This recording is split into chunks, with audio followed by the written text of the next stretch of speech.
नमस्कार, capital TV की special story देख रहे हैं आप और मैं हूं आपके साथ रोहित कुमार।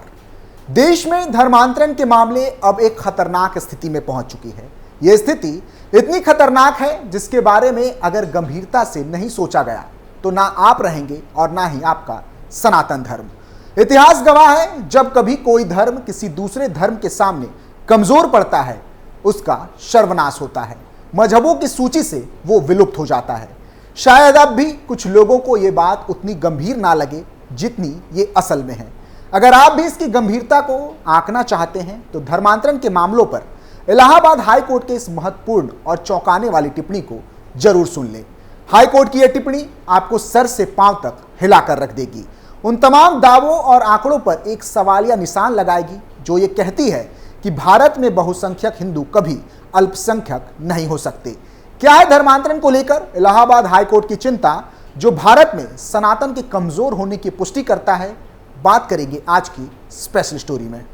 धर्मांतरण को लेकर हाई कोर्ट की टिप्पणी, लगातार कमजोर हो रहा है सनातन, जल्द ही हिंदू हो जाएंगे अल्पसंख्यक, भारत नहीं रहेगा सनातनियों का देश। देश में धर्मांतरण का मामला अब एक चर्चा का विषय बन चुका है। मौजूदा स्थिति इतनी गंभीर है कि इलाहाबाद हाई कोर्ट ने भी धर्मांतरण को लेकर एक महत्वपूर्ण टिप्पणी की है।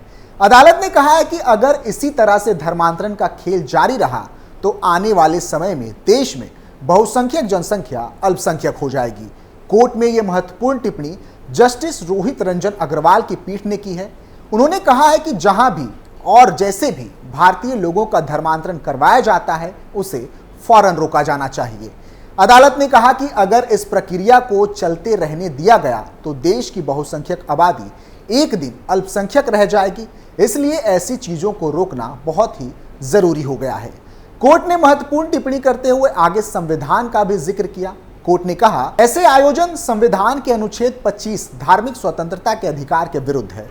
यह अनुच्छेद किसी को भी धर्म मानने, पूजा करने और अपने धर्म का प्रचार करने की स्वतंत्रता देता है, लेकिन धर्म प्रचार की स्वतंत्रता किसी को भी धर्म परिवर्तन कराने की अनुमति नहीं देता। गौरतलब है कि अदालत ने यह टिप्पणी कई बार उनके संज्ञान में आने के बाद की, जिससे उन्हें पता चला कि अनुसूचित जाति, अनुसूचित जनजाति और अन्य आर्थिक रूप से वंचित समूहों के लोगों का ईसाई धर्म में अवैध धर्मांतरण पूरे उत्तर प्रदेश में बड़े पैमाने पर हो रहा है। इस दौरान उन्होंने कैलाश नामक व्यक्ति की जमानत याचिका खारिज कर दी। कैलाश पर यूपी पुलिस ने आईपीसी की धारा 365 और यूपी विधि विरुद्ध धर्म संपरिवर्तन प्रतिषेध अधिनियम 2021 की धारा 3/5(1) के तहत मामला दर्ज किया था। उस पर आरोप है कि वह अपने गांव वालों को दिल्ली में ऐसे समारोह में ले गया जहां पर ईसाई धर्म में परिवर्तन कराने के काम किए जा रहे थे। बाद में कैलाश के विरुद्ध एक महिला ने शिकायत दर्ज करवाई थी। महिला ने बताया था कि कैलाश उसे यह विश्वास दिलाकर वहां ले गया था कि उसका भाई जो मानसिक बीमारी से पीड़ित है वो ठीक हो जाएगा और एक हफ्ते में उसे उसके पैतृक गांव वापस भेज दिया जाएगा। हालांकि बाद में उसका धर्म परिवर्तन करवा दिया गया। शिकायत में कैलाश पर यह भी आरोप था कि उसने ईसाई धर्म में कई लोगों को परिवर्तित करवाया है। वहीं जमानत मांगते हुए कैलाश के वकील ने कहा कि मामले में शिकायत करने वाली महिला ने ईसाई धर्म नहीं अपनाया था। लड़का सिर्फ अन्य लोगों के साथ ईसाई धर्म और कल्याण पर केंद्रित सभा में शामिल हुआ था। वकील ने आगे कहा कि यह सब उसके मुवक्किल को फंसाने के लिए हो रहा है। कोर्ट से आगे यह भी कहा गया कि सभा का आयोजन सोनू पेस्टर ने किया था, उसे तो पहले ही अदालत रिहा कर चुकी है। मगर अदालत ने आरोप गंभीर देखते हुए कैलाश को जमानत देने से साफ इनकार कर दिया। ऐसा करते समय अदालत ने जांच अधिकारी द्वारा दर्ज किए गए पीड़ितों और गवाहों के बयानों को ध्यान में रखा, जिसमें साफ कहा गया था कि आरोपित अन्य ग्रामीणों ऐसी सभा में ले जा रहा था जहां लोगों को ईसाई धर्म में परिवर्तित करवाया जा रहा था। इतना ही नहीं, यूपी में घटित हुई कुछ और हालिया घटनाओं को देखें तो समझ आता है कि इलाहाबाद कोर्ट की यह टिप्पणी हिंदुओं के लिए एक चेतावनी है, जिसे हिंदू समुदाय जितना जल्दी समझ ले उतना बेहतर होगा। बीते महीने ही उत्तर प्रदेश के कानपुर से धर्म परिवर्तन का एक चौंकाने वाला मामला सामने आया था, जहां एक नहीं, दो नहीं, बल्कि पूरे जत्थे को हिंदू से ईसाई धर्म में परिवर्तित करने की कोशिश की जा रही थी। इसके लिए सभी लोगों को बसों में बैठाकर उन्नाव के चर्च ले जाया जा रहा था। वहीं सभी लोगों का धर्मांतरण करवाया जाना था। धर्म के सौदागरों ने इसके बदले लोगों को 50,000 रुपए प्रति माह देने का वादा भी किया था। लेकिन पुलिस को इसकी सूचना मिल गई, जिसके बाद पुलिस मौके पर पहुंची। उन्होंने बसों को रुकवाया। मामले में 2 आरोपितों को गिरफ्तार भी किया। जानकारी के मुताबिक मामला नवाबगंज थाना क्षेत्र का है। पुलिस को सूचना मिली थी कि गंगा बैराज क्षेत्र से 2 बसें उन्नाव के लिए रवाना हो रही हैं। इसमें कई लोग सवार हैं, सभी हिंदू लोग हैं। उन्हें पैसे के बदले ईसाई बनाने के लिए उन्नाव ले जाया जा रहा है। पुलिस तुरंत इसके बाद एक्शन में आई और दोनों बसों को रास्ते में रोक लिया। तब पता चला कि 2 आरोपी इन सभी लोगों को चर्च ले जा रहा था ताकि वहां उन्हें हिंदू से ईसाई बनाया जा सके। बस में सवार लोगों ने बताया कि इन्हीं 2 लोगों ने उन्हें लालच दिया था कि अगर वो ईसाई धर्म अपनाते हैं तो प्रति माह उन्हें 50,000 रुपए मिलेंगे। पुलिस ने दोनों आरोपियों को गिरफ्तार कर लिया है। इसके अलावा इस दौरान बजरंग दल के कुछ लोग भी वहां पहुंच गए। उन्हें भी इसकी सूचना मिली थी। काफी देर तक वहां हंगामा हुआ। फिर पुलिस दोनों आरोपियों को लेकर थाने चले गई। हालांकि दोनों आरोपियों को बाद में छोड़ दिया गया। एक शख्स ने बताया कि वो गरीब परिवार से है। 2 आरोपितों में से एक ने उसे लालच दिया था कि अगर वो हिंदू से क्रिश्चियन बन जाता है तो उसे हर माह 50,000 रुपए मिलेंगे, साथ ही अन्य सुविधाएं भी दी जाएंगी। जिसके बाद वे लोग उनकी बातों में आ गए और उनके साथ चलने को तैयार हो गए।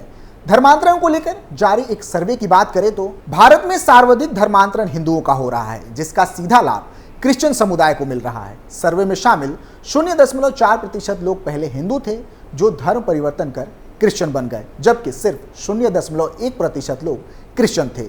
सर्वे के मुताबिक भारत में ईसाई धर्म में परिवर्तित होने वाले 3/4 यानी कि 74% हिंदू अकेले दक्षिण भारतीय राज्यों से है।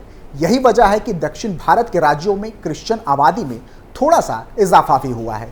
सर्वे में शामिल लोगों में 6% दक्षिण भारतीय लोगों ने बताया कि वे जन्म से क्रिश्चियन थे, जबकि 7% लोगों ने कहा कि वे अब जाकर क्रिश्चियन बने हैं। सर्वे के मुताबिक धर्म परिवर्तन करने वालों में करीब आधे शेड्यूल कास्ट यानी कि SC से ताल्लुक रखते हैं।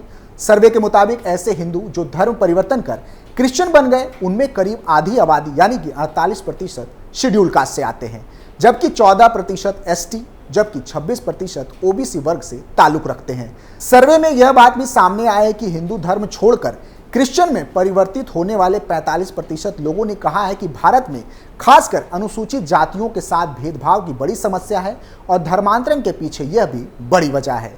चूंकि बात धर्मांतरण को लेकर हो रही है तो ये जान लेना भी जरूरी है कि आखिर धर्मांतरण को लेकर कानून क्या कहता है। भारत के संविधान में धर्मांतरण को लेकर कोई स्पष्ट अनुच्छेद नहीं है।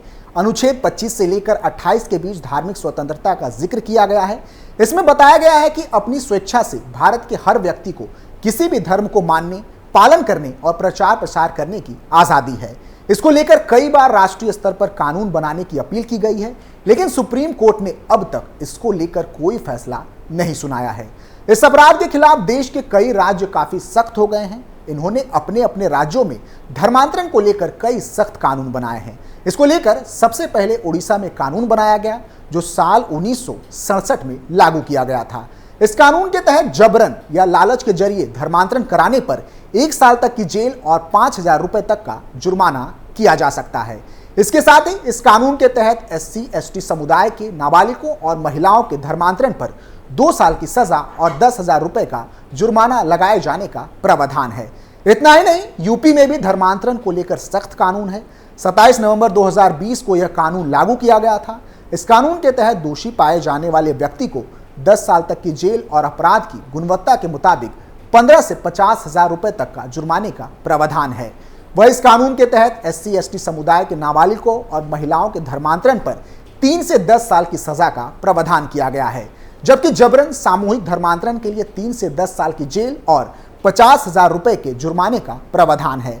इसके साथ ही यदि कोई अपने धर्म के बाहर किसी से विवाह करना चाहता है तो जोड़ों को शादी से 2 महीने पहले जिला मजिस्ट्रेट को प्रस्तावित शादी के बारे में सूचना देना अनिवार्य है। यदि किसी महिला का विवाह केवल इस उद्देश्य से किया जा रहा है कि उसका धर्म परिवर्तन करना है तो ऐसे में उस विवाह को अवैध घोषित कर दिया जाएगा। हैरानी की बात तो यह है कि इतने सख्त कानून के बाद भी धर्मांतरण के मामले लगातार बढ़े हैं।